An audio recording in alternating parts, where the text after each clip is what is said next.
रोशनी और आवाजों का मेला, 50 कहानियां, एक सपना बसेरा। कोई हंसाएगा, कोई रुलाएगा, कोई मंजर दिल को जगाएगा। संग चलेंगे, साथ निभाएंगे, ये सफर मिलके हम सजाएंगे। सोचा है कि घर में बहुत सारे काम होते हैं तो लगता है कैसे करें, क्या करें।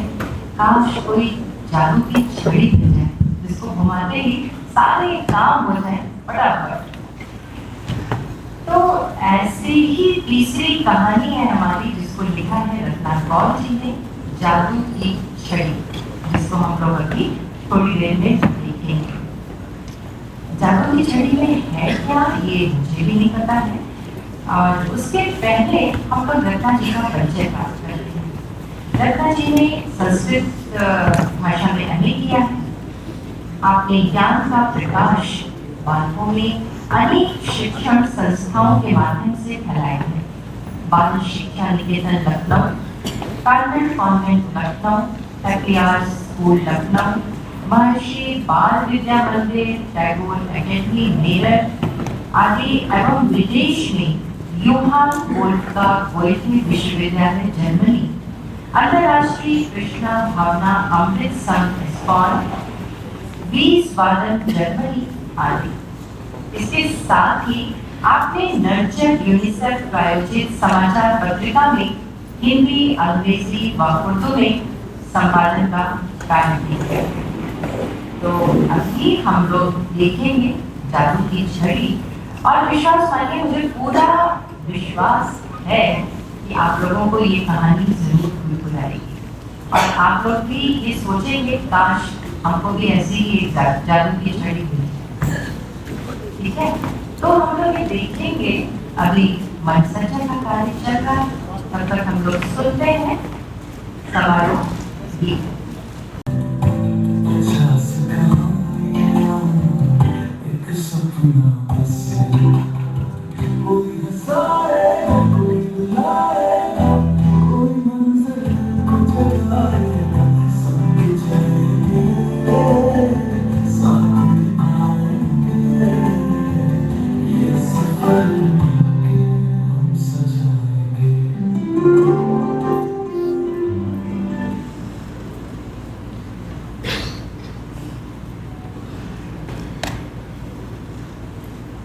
नमस्कार, मैं अनवारुल हसन।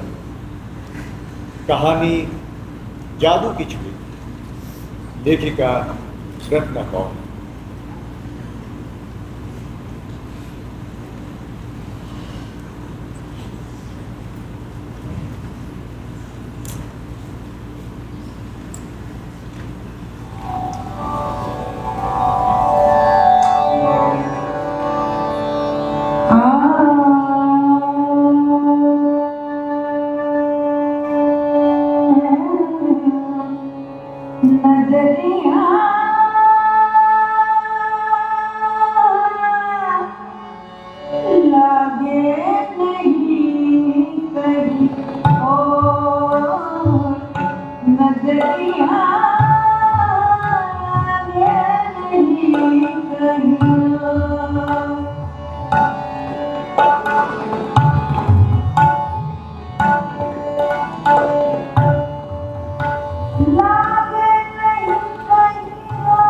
सफेद रेशमी कुर्ता, सिल्क का नीले रंग का जयमल और छोटी बहू की लाई खूबसूरत नई जैकेट पहने नवाजुद्दीन या गांव तकिए के सहारे सहज में रखे दीवान पर पसर कर बैठे हैं।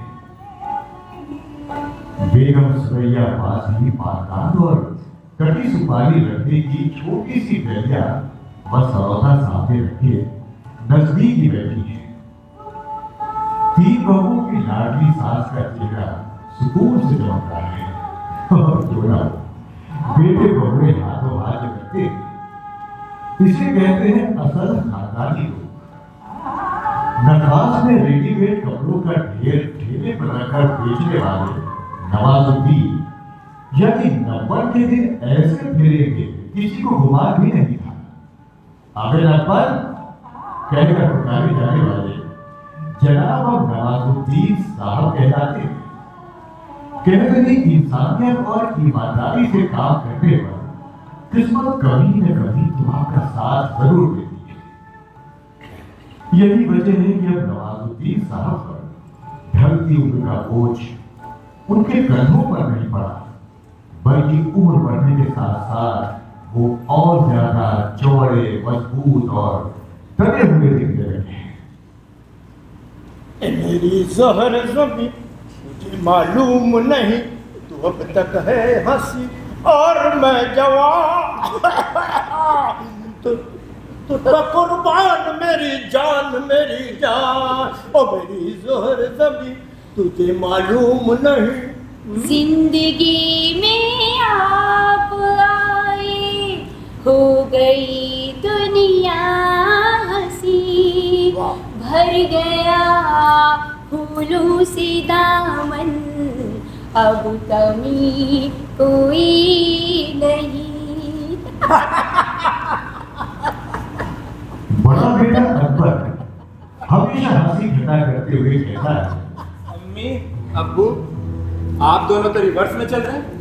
मतलब अगर कुछ अरसे और ऐसे चलता रहा ना तो आप लोगों का वापस से कॉलेज में दाखिला करवाना होगा। अरे चल हट, अभी दूंगी 2-4 तुझे। बुआ अपने अम्मी अब्बू को नजर लगा रहा है।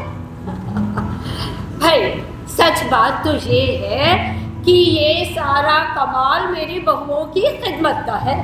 वाह वाह अम्मी अब्बू वाह, मतलब बेटों का कुछ नहीं, बेटों को पराया कर दिया।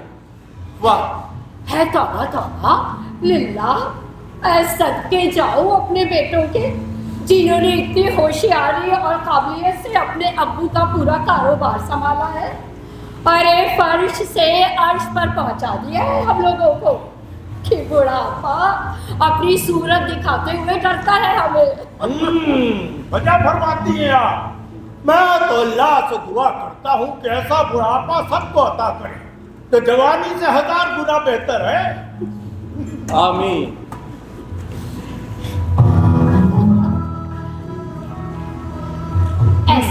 ऐसे आप चचा बुला रहे हैं, जाकर के मिल आइए। पके आम हो रहे हैं, पता नहीं कब टपक जाए। अरे बेगम छोड़िए, अपने भरे पूरे परिवार की जन्नत छोड़ करके मैं खुदा के पास भी नहीं जाने का। ये चचा कौन सी शय है? तौबा तौबा है लल्ला। अरे लाहौल पढ़िए, नजर न लगाइए हमारे कुनबे को। अरे भाई ये अगर आपका कुनबा है तो हमारा। अरे मलमल के कुर्ते पे छींट लाल लाल। अरे जाइए पीठ थूक कर आइए, अब ये साफ भी नहीं होगा। जाइए चलिए। अब्बू अब्बू अब्बू आप तशरीफ रखिए। अम्मी जान आप भी खामखा अब्बू पर नाराजगी जाहिर करती रहती हैं। अरे क्या हो गया, ऐसे कुर्ते तो अब्बू पर लाखों कुर्बान। हाँ अब्बू आप फिक्र मत करें, शाम को फैक्ट्री से लौटते वक्त मैं आपके लिए शानदार नया कुर्ता बाजार से लेता हूँ। वाह वाह शुक्रिया। क्या ठाठ है भाई, क्या ठाठ है। आदाब अब्बू, आदाब अम्मी जान। आदाब आदाब। जीती रहिए, सलामत रहिए, खुश रहिए। अरे इधर आइए, आपकी बलाएं तो ले लूं। अब्बू जान आपके लिए अदरक वाली चाय बिना शक्कर की, अबे वाह। और अम्मी जान आपका कश्मीरी कावा।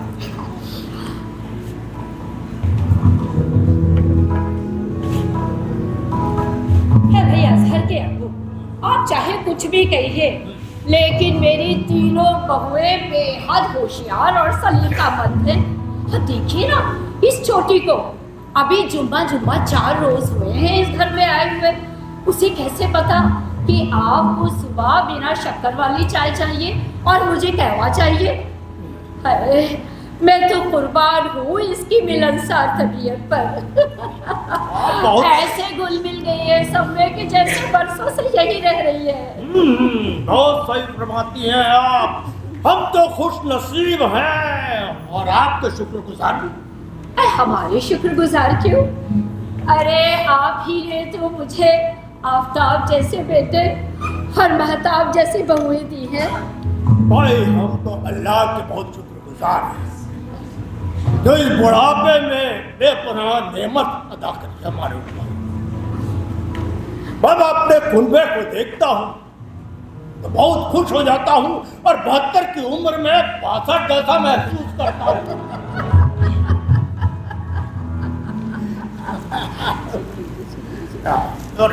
अरे लीजिए, फिर टाल दिया। अरे जाइए, चचा को देख आइए।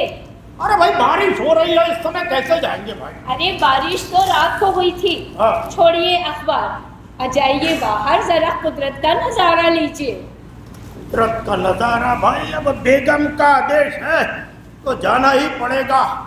ऐसा कौन शख्स है जो अपनी बेगम की बात को टाल जाए?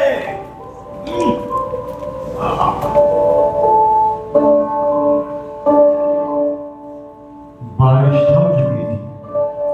रात भर की बूंदें दरख्तों के मुख्तलिफ रंगों की शक्ल में पत्तों पर नाच रही थी।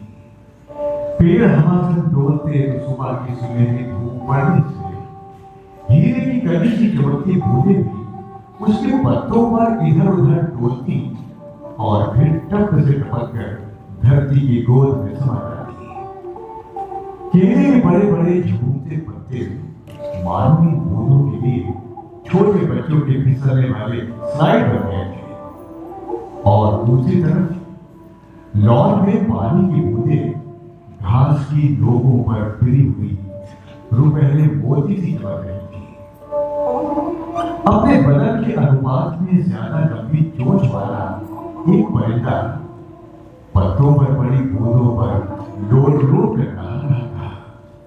जाने पहचाने अंदाज में गौरैया मिट्टी के बर्तन में भरे पानी में चूम चुबा गर्दन को तेजी से दाहिने बाएं हिलाकर फुहारा सा तैयार करती और फिर छींटों से अपने पंख भिगो चिड़चिड़ा गाती खुदा रही थी।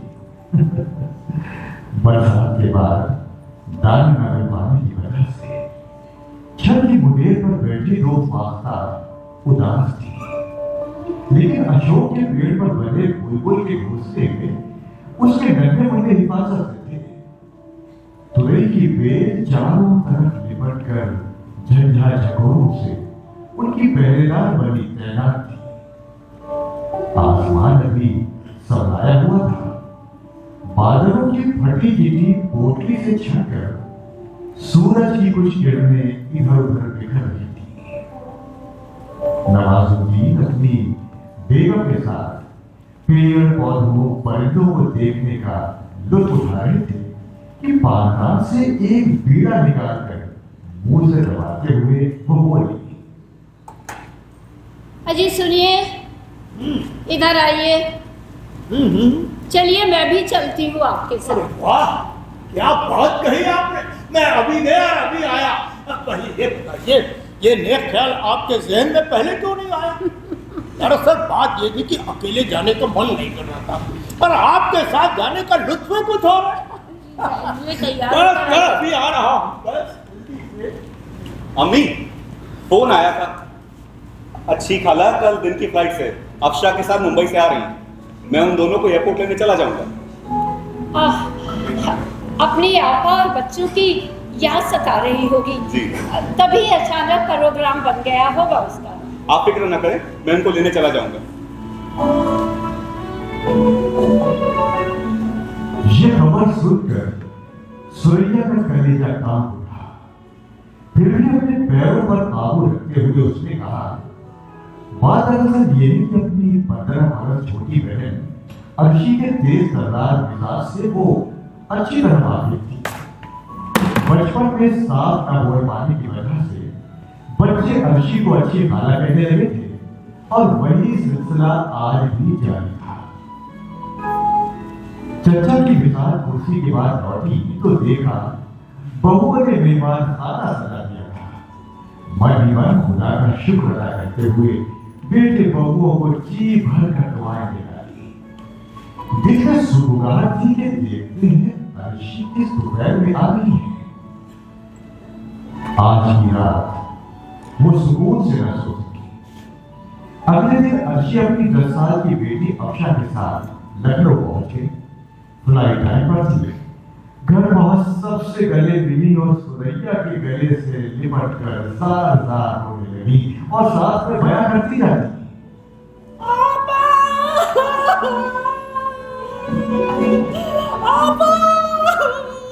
बैठो बैठो अर्शी। आपा ये ससुराल वाले काम करवा करवा के मेरी तो जान ही ले लेंगे। लल्ला बुढ़ा तो बुढ़ा, ऊपर से शौकत भी उसी से मिल गया है। अरे ऐसा क्या हो गया अर्शी कि रोती पीटती तुम यहाँ भाग आई? बात कर नहीं आई हूँ, डंके की चोट में दोनों का बता कर आई हूँ। अब संभाले खुद अपनी गृहस्थी। सुरैया समझ चुकी थी कि इस बात को बदल देना ही ठीक रहेगा और उसने सोचा कि अर्शी को बात में समझाएगी जब उसका गुस्सा शांत हो जाएगा। दीवार पर टंगी घड़ी की तरफ नजर डालते हुए उसने कहा,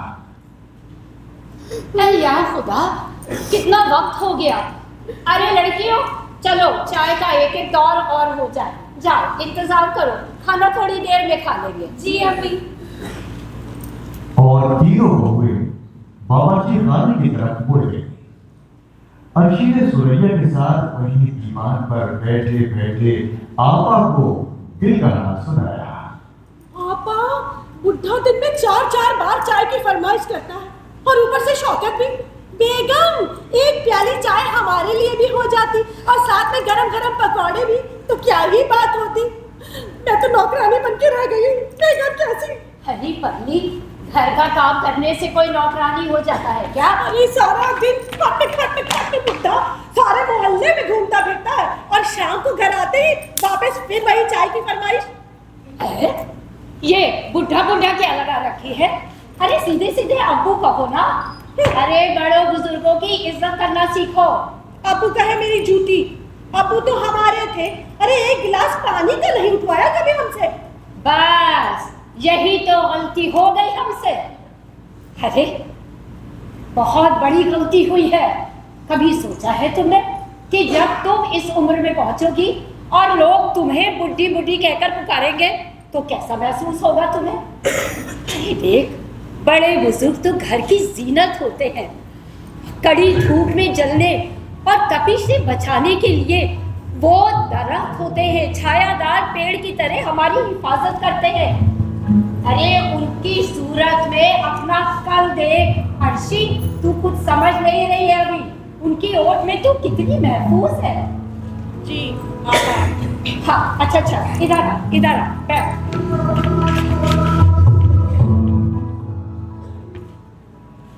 देख बहन, बड़े बुजुर्गों की खिदमत में अपनी खुशियां ढूंढो।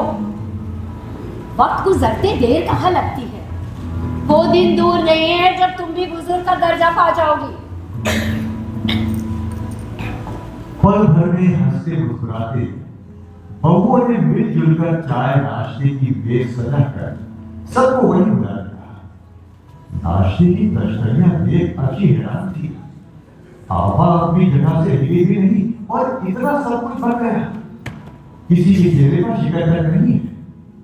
अर्शी को पसोपेश में पड़े देखा। सुरैया ने प्यार से उसे अपने पास बिठाया और बोली, अर्शी इधर बैठ।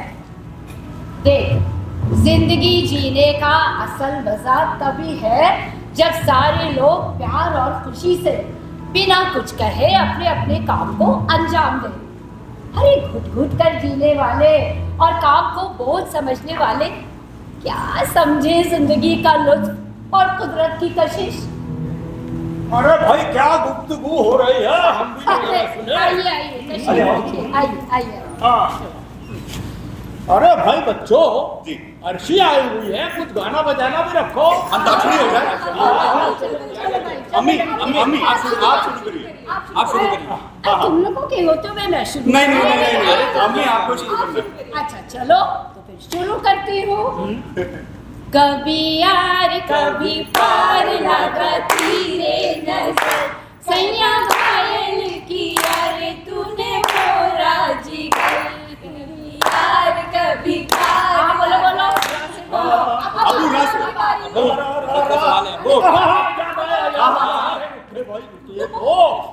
मैया अवस्था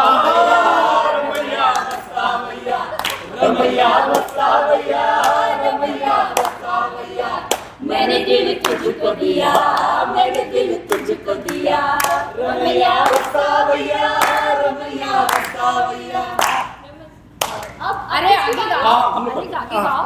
उड़ जब जब जुल्फे तेरी, उड़ जब जब जुल्फे तेरी, कवारियों का दिल मचले, कवारियों का दिल मचले, दिल मेरी वो जब ऐसे चिकने चेहरे, वो जब ऐसे चिकने चेहरे। गाने बजाने का प्रोग्राम शुरू हो गया और इसी हंसी खुशी में अम्मी दूसरे कमरे में आ जाती है और आकर शौकत मियां को बोल रखती है।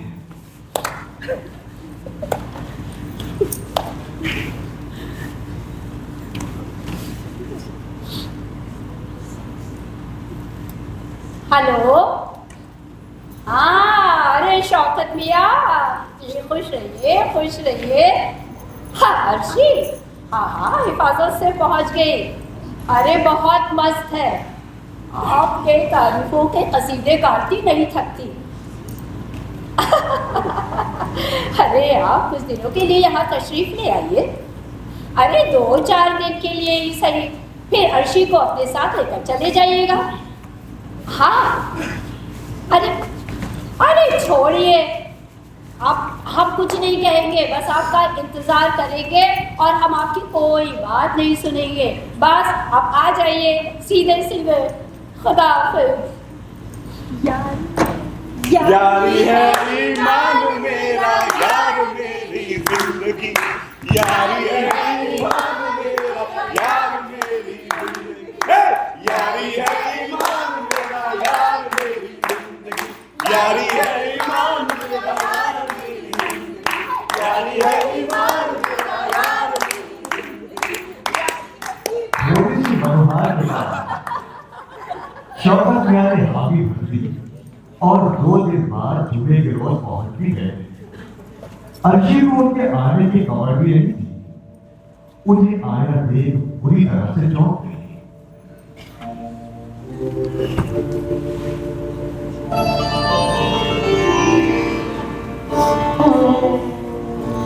अर्शी,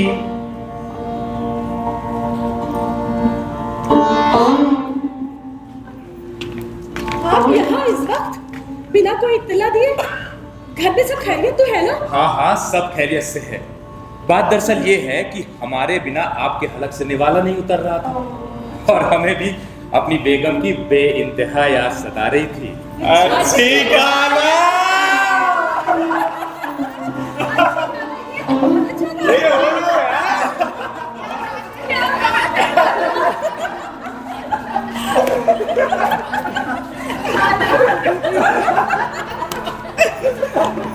जैसे ही शौकत ने अर्शी का हाथ पकड़ा, सभी लोगों ने हंसते हुए उन दोनों को गोल घेरे में ले लिया।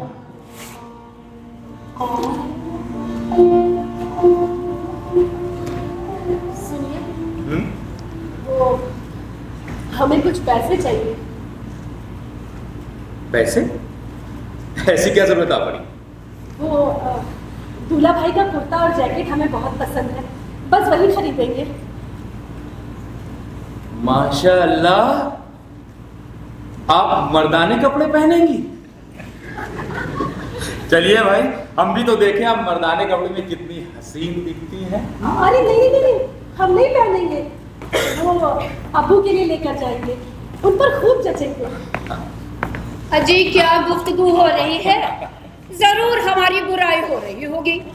हम भी तो समझे कि हम कितने बुरे हैं। अरे नहीं आपा प्लीज, आप हमें भी वो जादू की छड़ी दे दीजिए। जादू की छड़ी? अरे कौन सी जादू की छड़ी? अरे वही जो आपने हफ्ते भर में अर्शी को छुआ दी है। अरे मियाँ, ये परेशान हैरान आई थी यहाँ पर, मैंने इसे जीने का सलीका सिखाया और पगली फौरन समझ गई। बस यही है मेरी जादू की छड़ी।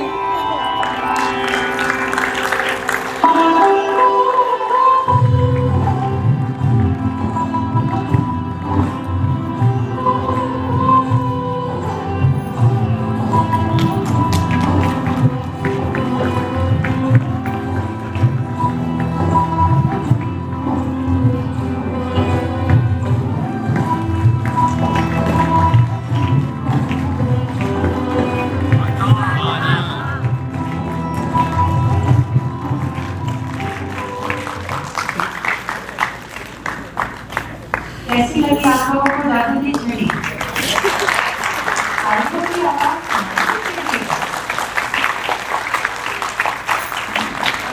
ये जादू की छड़ी हम सबके पास है, बस इसको पहचानने की जरूरत है। तो चलिए मैं आप लोगों का परिचय कराती हूँ, जिन लोगों ने इस जादू की छड़ी से आप सबको बुलाया।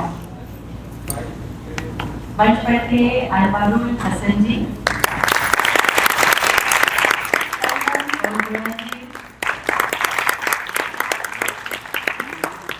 संध्यादीप रस्तोगी, सोम गांगुली,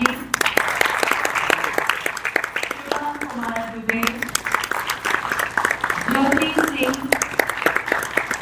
यूनिक दीक्षित,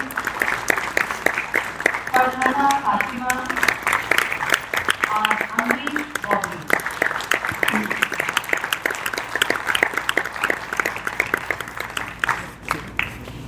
जी आप कुछ कहना चाहते हैं? हाँ, सर का नाम जो है सुन नहीं पाए। हाँ बोलिए बोल दीजिए। तालियों की गड़गड़ाहट इतनी थी। संगम बहुगुणा जी,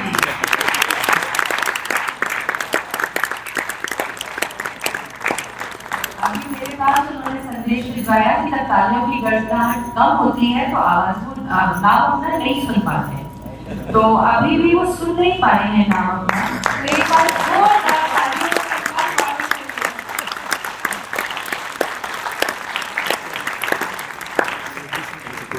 आज मैं अब अनुरोध करती हूँ कि जितने भी कलाकार हैं उन्होंने जो पिछली 2 कहानियों में भी भाग लिया है, कृपया मंच पर आ जाए। सब मंच पर आ जाए और मंच पर जो लोग थे, मैं आपका परिचय उन लोगों से भी करवाती हूँ। प्रकाश परिकल्पना गोपाल सिन्हा जी,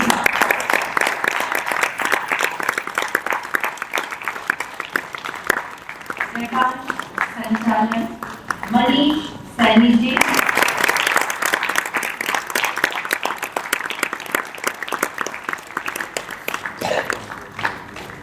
संगीत संकलन एवं संचालन Abhijit Pandey,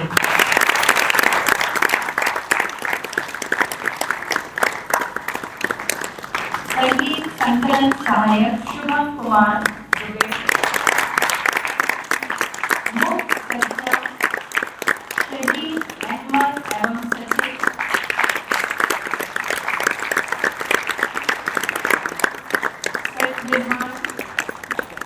Jamia Shakeel and brothers,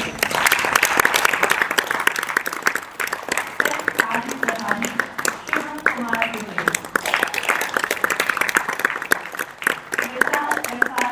media अनुराग अवस्थी,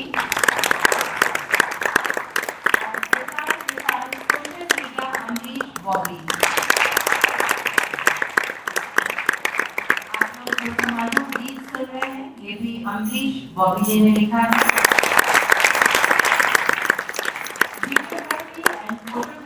अनुराग शिवा,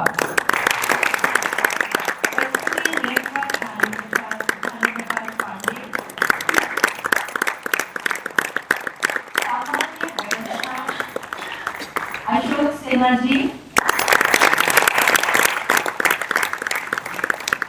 राजेश मिश्रा जी, अजय भटनागर जी, सौरभ सिंह, गुरुदत्त पांडे, और करण चांदन जी।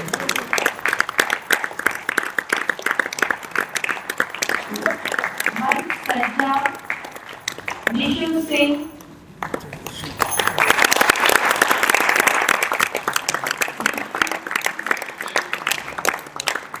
और समारोह शीर्षक गीत के लेखक अमरीश बॉबी।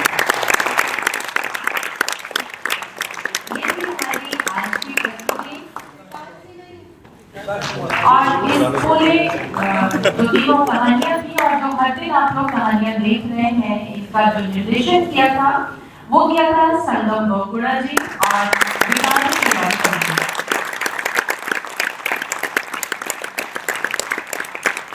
संगम बहुगुणा जी आगे आएंगे।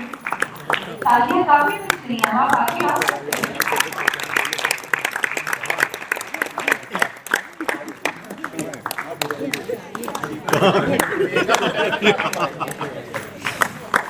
Thank you.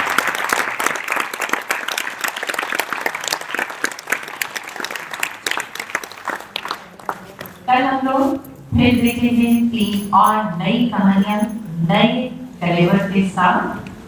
आज का हमारा कार्यक्रम यहीं पर संपन्न होता है। अब हमें अनुमति दीजिए। शुभ रात्रि।